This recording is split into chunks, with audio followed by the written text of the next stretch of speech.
Good afternoon friends, please start our Hindu discussion of 17 of June. Editorial की video मैंने upload की है, थोड़ा लेट हो जाता है अपलोड करने में, टेप से थोड़ा टाइम लगता है, तो उसकी वॉइस में कुछ प्रॉब्लम आ रही है शायद, पर बहुत अच्छी वीडियो बनाई थी। आज मैंने बहुत सारी इन्फॉर्मेशन उससे कलेक्ट की थी, शायद कोशिश करूँगा 2 मिनट में दोबारा से मतलब उस दोबारा से कर दूँ।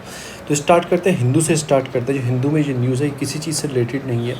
ये CA के वो जब प्रोटेस्ट चल रहा था उस टाइम पे जो 3 स्टूडेंट थे JNU के या फिर DU के, दिल्ली यूनिवर्सिटी के, उन स्टूडेंट को अंदर UAPA लगा के अंदर किया गया था। उनको बेल मिली, दे दिया दिल्ली हाई कोर्ट ने। तो पुलिस ने बोला है कि सुप्रीम कोर्ट में जाएंगे इसकी अपील के अगेंस्ट।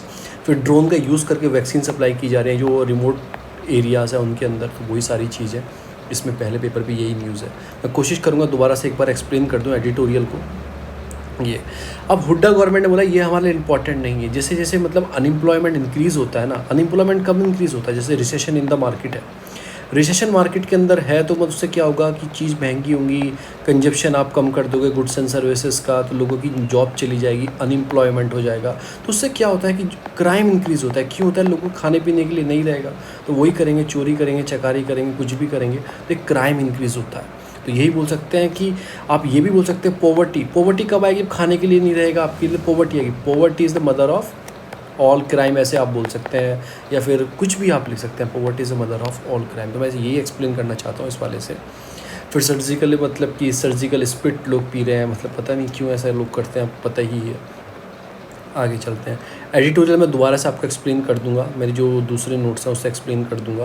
मैं थोड़ा सा आपको बताना चाहता हूँ। एक सर्वे आया है आउट ऑफ स्कूल, एक जो नेशनल फैमिली हेल्थ सर्वे 5 है 2019-20 में आया था। उसमें बताया गया था 29% of girls attending the higher education में गुजरात। तो गुजरात की जो कंडीशन है इस टाइम, उसमें देखो कि जो 16 से 17 साल की जो हायर एजुकेशन वुमेंस हैं, सबसे कम कहाँ है? 45% वो गुजरात के अंदर है। इवन गुजरात ने बिहार को भी पीछे कर दिया है एनरोलमेंट के उस मामले में। ऐसे ही कंडीशन उनकी एज ग्रुप में जो है वो इस वाले में भी है, रूरल का है, ठीक है ना। इसमें भी उनकी यही कंडीशंस है। ये आप देख सकते हैं 29% है ये वाला जो फैमिली हेल्थ सर्वे आया।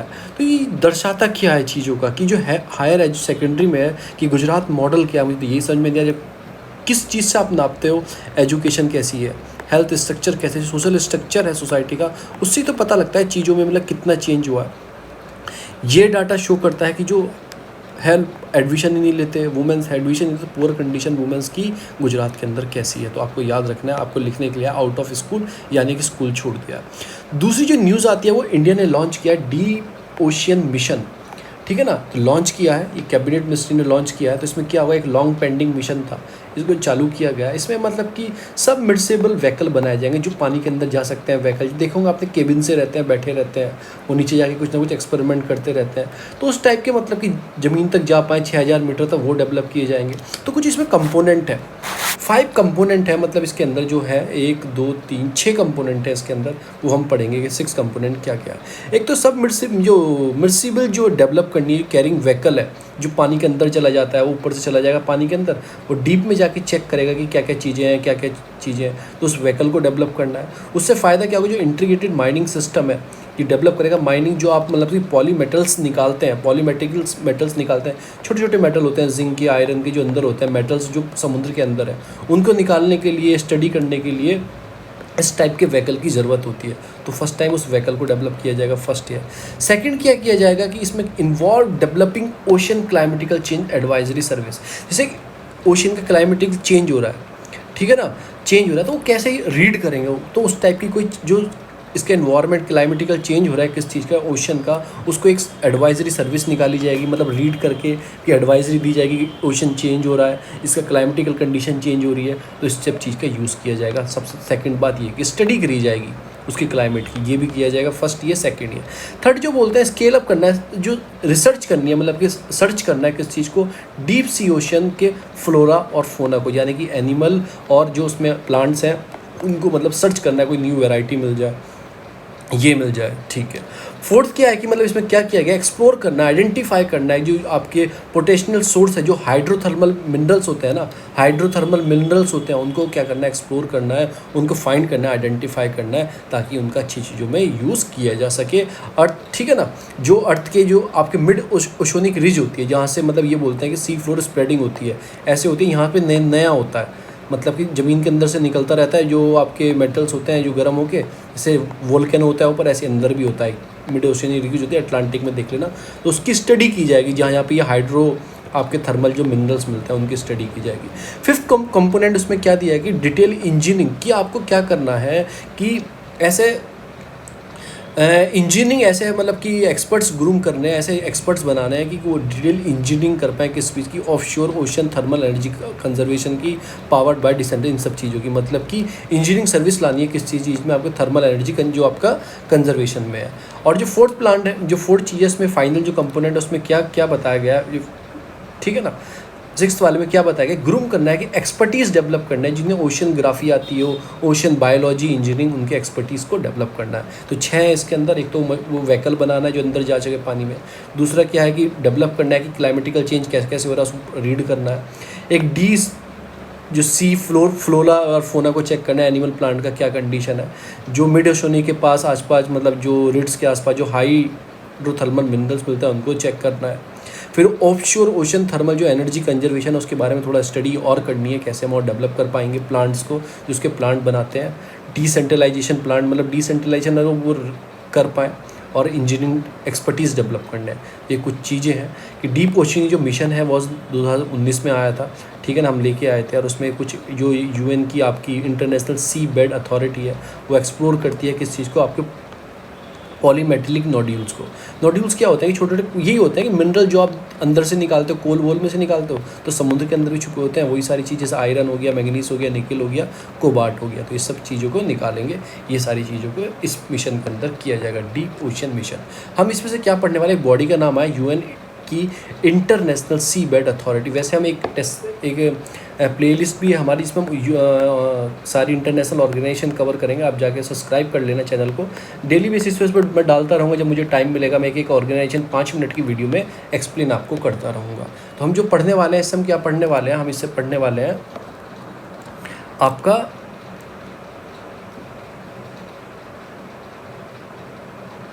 हाँ, हम पढ़ने वाले हैं इंटरनेशनल सी बेड अथॉरिटी होती क्या है। ये 16 नवंबर 1994 को इसको बनाया गया था। एक इंटर गवर्नमेंटल, यानी कि बहुत सारे देश आके, बहुत सारे देश की गवर्नमेंट आके बनी है। ये अंडर किसके आते हैं, UNCLOS के अंदर आती है, UN क्लॉस के अंदर ये आती है। यूनाइटेड नेशन जो आपकी convention on the law of the sea, उसके अंदर ये बनी है। इनिशिएटिव क्यों लिया गया, फॉर्म क्यों किया गया, ये एक ऑर्गेनाइज करेगी, रेगुलेट करेगी, कंट्रोल करेगी all the minerals related to the activity in the international seabed. International देखो, जैसे ये इंडिया है, इसका जोन होते हैं, जैसे आपका जोन इतने तक, ये 300 नॉटिकल माइल तक इंडिया का अधिकार है, जो से करना है वो कर सकता है। आपके ये जोन्स होते हैं मतलब कि, तो 300 नॉटिकल माइल्स तक आपका अधिकार है। उसके बाद क्या होता है, इंटरनेशनल सी बेड स्टार्ट होता है, वहाँ पे किसी का अधिकार नहीं है। तो एक बॉडी बनाई गई है, वो चेक करती है एक्टिविटी, कोई ऐसी एक्टिविटी हो तो नहीं रही है मिनरल्स को निकालने की, उसकी चीफ की एक्टिविटी को रेगुलेट करती है। इसको ऑब्जर्वर स्टेटस, मतलब यूएन का जब मिला था उसे अक्टूबर 1996 में से यूएन का ऑब्जर्वर स्टेटस दिया गया था, इसलिए यूएन बॉडी से बोला जाता है, एक तरह से यूएन बोला जाता है ना, वो क्या नाम, UN international seabed authority से बोला जाता है। 1996 में 2 साल बाद इसे दिया गया था। ये फॉर्म कब हुई थी, 1994 में। टाइप कैसे, इंटर गवर्नमेंट ऑर्गेनाइजेशन है। इसका हेडक्वार्टर कहाँ है, वो आपका किंगस्टन में है, जमाइका में। जमाइका कहाँ है, कमेंट में आपको बताना है जमाइका कहाँ है। वहाँ के हुसैन बोल्ट है, हुसैन बोल्ट, ठीक है ना, वो कहाँ पे है। पर्पस क्या है इसका, रेगुलेट करती है सी बेड माइनिंग को, कोई अंदर सी बेड के अंदर माइनिंग तो निगरा, प्रोटेक्ट करती है हार्मफुल इफेक्ट को, राइजिंग करती है माइनिंग एक्टिविटीज़ को, कि वही जो सी के अंदर माइनिंग करता है उसको सबको रेगुलेट करती है। ये इसके सेक्रेटरी हैं, आपको याद रखना है। असेंबली क्या है, इसकी असेंबली होती है कि इंटरनेशनल सी बेड अथॉरिटी में इसकी मतलब कि मेन ऑर्गेनाइजेशन है, ठीक है ना। इसके बाद आता है कि इंटरनेशनल सी बेड, इसमें कितने सारे मेंबर है, 167 मेंबर है। यूरोपियन यूनियन इसके अंदर आता है, कॉम्प्रोमाइज़ करती है ऑल द पार्टी, जो सारी पार्टी हैं जो फॉलो करें यूनाइटेड नेशन का कन्वेंशन है लॉ ऑफ सी को, उसको फॉलो करें, उन सब चीज़ को ये चेक करती है। इसकी कुछ गवर्निंग बॉडी होती है, जैसे assembly of the international seabed authority होती है, एग्जीक्यूटिव बॉडी होती है, इसमें 36 मेंबर होते हैं जो इसमें से चुन के इसमें आते हैं। जो कहाँ से चुन के आते हैं, इसमें से चुन के आते हैं असेंबली में से। इसकी सिक्योरिटी को जनरल होते हैं, जो मैंने आपको नाम बताया, ये नाम आप पढ़ लेना, इतना इंपॉर्टेंट नहीं है, नाम याद रखना। इसकी कुछ फाइनेंशियल मतलब कि फाइनेंस कमेटी भी होती है, बजट तो चाहिए ना इसे वर्क करने के लिए, तो उसके अंदर ही मेंबर होते हैं, 30 मेंबर होते हैं। वो भी कहाँ से आते हैं, जो मैंने बताया था असेंबली के अंदर से चुन के आते हैं, जो उसकी असेंबली है उसके अंदर से ही चुन के आते हैं टेक्निकल एक्सपर्ट। अब इसका फंक्शन क्या होता है? फंक्शन वही मेटल से रिलेटेड, जैसे रेगुलेट करना डीप सी माइनिंग को, कोई कर तो नहीं रहा, प्रोटेक्ट करना कि मैराइन इन्वायरमेंट को हार्मफुल तो पहुँचा नहीं रहा माइनिंग करने से, एक्सप्लॉयटेशन करने से। अथॉरिटी ऑल्सो प्रमोट करती है marine scientific research, conducted training programmes जो करती है, सेमिनार लगाती है, कॉन्फ्रेंस लगाती है, वर्कशॉप करवाती है, साइंटिफिक टेक्निक एक्सपर्ट की, यानी कि आप माइनिंग तो कर रहे हो पर एक साइंटिफिक मेथड रखो, साइंटिफिक रिसर्च रखो कि जो इन्वायरमेंट है, मैराइन जो इन्वायरमेंट है उसको हार्मफुल ना हो, सस्टेनेबल मैनर में आपको करना है। तो आपको ये बताना है कौन सा SDG है जो मैराइन के लिए है, कमेंट में बताने। 17 आपके SDG हैं 2015 से लेकर 2030 तक आपको फुलफ़िल करने हैं, तो आपको बताना है कौन सा SDG है मैराइन के लिए। हम आते हैं बैक टू आवर हिंदू पर आते हैं, तो यही सारी याद रखना। फिर एक छोटी सी न्यूज़ आती है मेघालय के ऊपर। मेघालय में एक बहुत जगह फेमस है, जैसे मेघालय आपका, इसमें 3 हिल्स हैं, देखिए गैरो, खासी और जैंतिया। जैंतिया का जो ईस्ट पार्ट है वहाँ पे क्या होती है, रेड होल माइनिंग। ये चूहा गड्ढा खोदता है ना, तो ऐसे लोग क्या करते हैं, अनएम्प्लॉयमेंट होते हैं, काम नहीं होता, तो गड्ढा खोद के कोयला निकालते रहते हैं, उसे फिर बाजार में बेचते रहते हैं कि 10-5 किलो कोयला निकाल दिया, रोज़ का बेच दिया, 10 रुपये किलो करके 100 रुपये मिल गए। तो ऐसे वो करते रहते हैं, खोदते खोदते बहुत अंदर चले जाते हैं। कोई साइंटिफिक मेथड नहीं होता, कोई टेक्नोलॉजी नहीं होती, कोई मशीन नहीं होती, तो कभी कभी क्या होता है कि वो अंदर चले जाते हैं, पीछे का क्या होता है, पीछे का बैठ जाता है, तो पूरा अंदर बंद हो जाता है और वो अंदर दब के उसकी डेथ हो जाती है।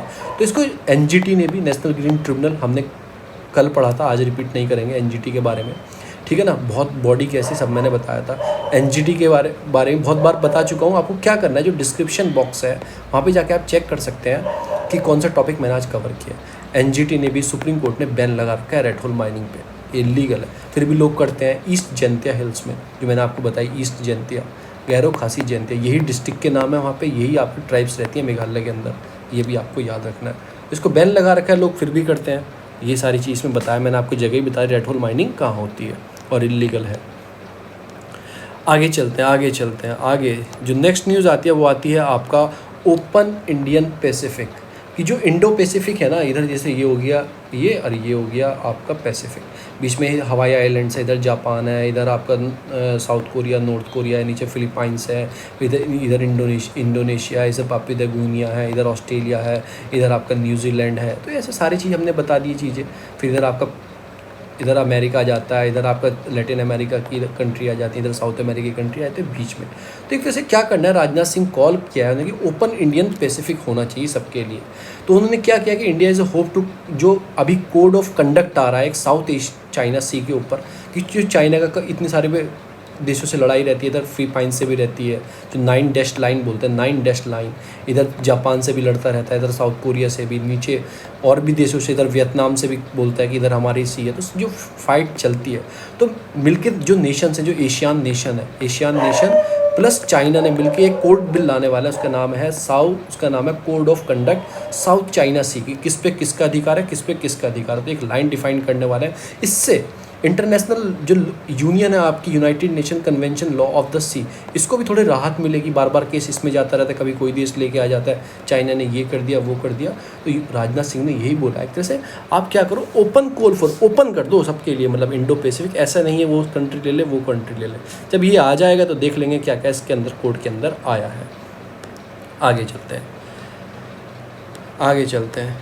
नेक्स्ट न्यूज़ कोई काम की नहीं है। नेक्स्ट न्यूज़ आती है कि हम, जो इंडिया ने एक्सटेंड किया कि 100 मिलियन का लोन देंगे श्रीलंका को, कि वो जो सोलर का जो चीज़ें हैं वो डेवलप कर पाए, सोलर कवरेज की डेवलप कर पाए, ठीक है ना, अपने कंट्री के अंदर। तो लोन किस टाइप में देंगे, कौन देगा? एक तो एक्सिम बैंक देगा, जो हमारा export import bank of India है वो देगा, ठीक है ना। आपको बताना है बैंक किसके अंडर में आता है, एक्सिम बैंक किसके अंडर में आता है, RBI के अंडर में आता है या गवर्नमेंट के, सेंट्रल गवर्नमेंट के अंडर में आता है, ये बताना है कमेंट में, ठीक है। 100 मिलियन का लाइन ऑफ क्रेडिट देंगे। तो लाइन ऑफ क्रेडिट क्या होता है उसके बारे में हम पढ़ेंगे कि क्यों हम देंगे, क्योंकि हम एक फाउंडिंग मेंबर हैं किस चीज़ के, इंटरनेशनल सोलर अलायंस के। तो हमें क्या बढ़ावा देना है इस चीज़ को, ग्रीन एनर्जी को बढ़ावा देना है, क्योंकि ये जो फाउंडिंग, मतलब जिन्होंने स्टार्ट किया था इनिशिएटिव, ये फ्रांस और हमारे मोदी जी ने ही मिलकर ये इंटरनेशनल आपका सोलर अलायंस बनाया है। इसका जो हेड ऑफिस है वो भी आपका गुरुग्राम के अंदर है, ये भी आपको याद रखना है, इंडिया के अंदर। तो हमने किस चीज़ के लिए, सोलर पावर को, कवरेज को बढ़ाने के लिए उनके अंदर 100 मिलियन का लोन प्रोवाइड किया है। मैं आपको बताऊंगा लाइन ऑफ क्रेडिट क्या होता है।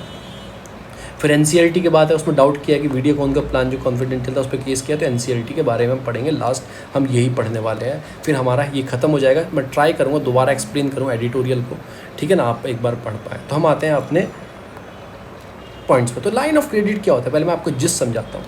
एक तरह का सॉफ्ट लोन होता है, ये आप याद रखो। जैसे ये इंडिया है, ठीक है। एक तरह से ये भी डेवलपिंग कंट्री, अगर हम कंपेयर करते यूएस से या यूरोपियन कंट्री से, तो डेवलपिंग स्टेज में आता है। तो कुछ कंट्री इंडिया से छोटी होती हैं, श्रीलंका हो गई, मालदीव्स हो गई, ठीक है ना, इधर और भी कंट्री हो गई, कि इन कंपेयर टू अगर इंडिया देखेंगे तो श्रीलंका मतलब इतना डेवलप नहीं है, इतना बड़ा देश नहीं है कि इंडिया की टक्कर ले पाए, तो इंडिया उससे डेवलप तो मानी जाएगी।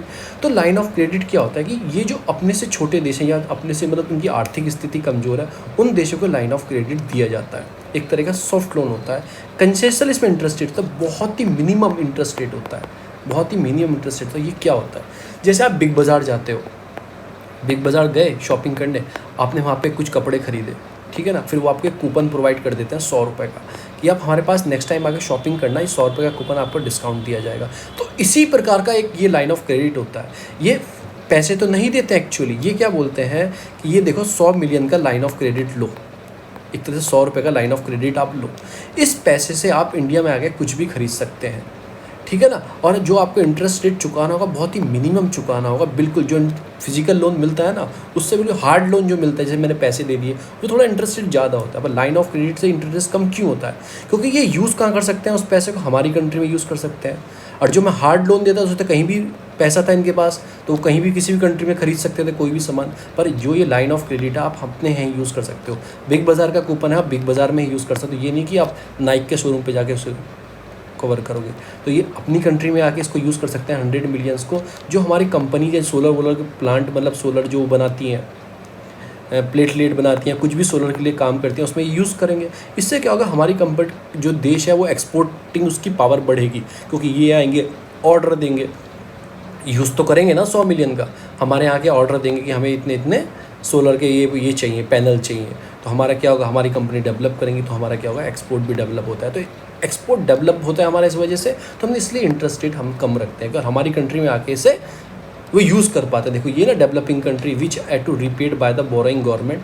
लाइन ऑफ क्रेडिट क्या होता है, ऑल्सो प्रमोट करता है एक्सपोर्ट को, इंडियन गुड्स को एंड द सर्विसेज को। 75% ऑफ द वैल्यू जो कॉन्ट्रैक्ट होता है must be source from the India project, तो ठीक है, तो इंडिया को वो हेल्प करता है एक तरीके से, हमारे यहाँ के वो खरीद सकते हैं।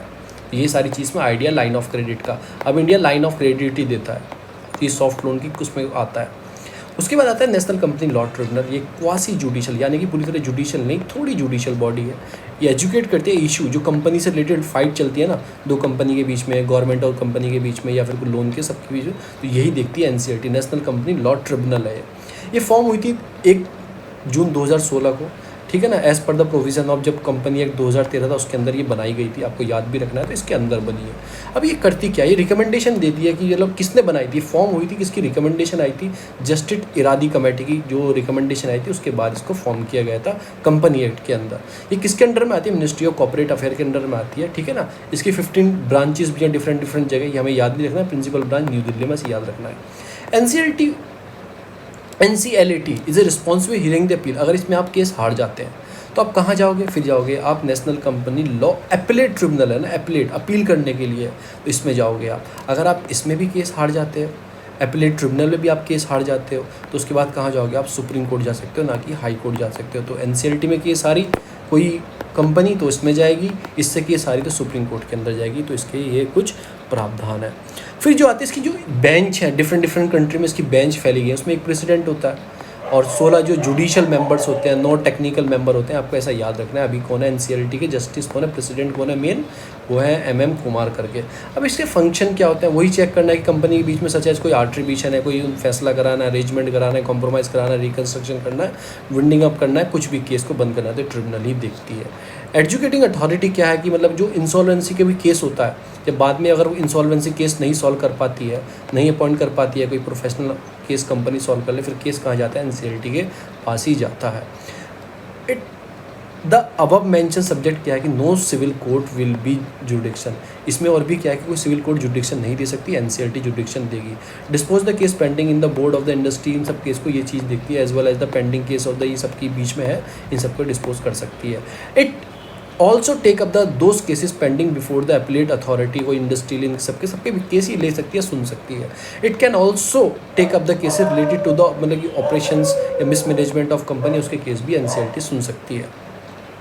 तो इसी से रिलेटेड क्वेश्चन आता है, आपको ये बताना है कमेंट में जाके बताना है कि national company law tribunal NCT तो क्वासी जुडिशियल बॉडी है, एजुकेट इशू था जो कंसर्न्स कंपनी के इशू होता है उसको ये देखती है। फॉर्म की गई थी 1 जुलाई 2016 को as the provision of company act 2013 के अंडर। ये क्वासी जुडिशियल बॉडी है। It is a non judicial body that can be interpret the law, interpret ये सब चीज़ के बीच में है। ये आप पढ़ लेना पूरा। ये किसकी का रिकमेंडेशन पे आपकी जस्टिस इरादी कमेटी बनी थी जो फर्स्ट फेज में इसके मिनिस्ट्री ऑफ कॉर्पोरेट अफेयर के अंदर आती है। 11 बेंचेस है इसकी। प्रिंसिपल जो है दिल्ली में है, 10 इसके अदर ब्रांचेज है, 16 एक्सपर्ट मेंबर होते हैं। ये सब चीज़ इसके अंदर होते हैं। करेक्ट ऑप्शन आपको बताना है कौन सा करेक्ट ऑप्शन है कमेंट में। तो ये आप पॉज करके एक बार एक क्वेश्चन अटेंड कर लेना, ये आपका हो जाएगा। इतनी ही फ्रेंड्स, मैं कोशिश करूंगा कि एडिटोरियल की एक बार ज़रूर बनाऊं क्योंकि बहुत इंपॉर्टेंट एडिटोरियल आया है, उनसे बहुत सारी इन्फॉर्मेशन आपको मिलती है। Thank you so much. Like करें, सब्सक्राइब करें, शेयर करें और डिस्क्रिप्शन बॉक्स में ग्रुप का लिंक है उसमें जाकर उसे ज्वाइन करें। Thank you.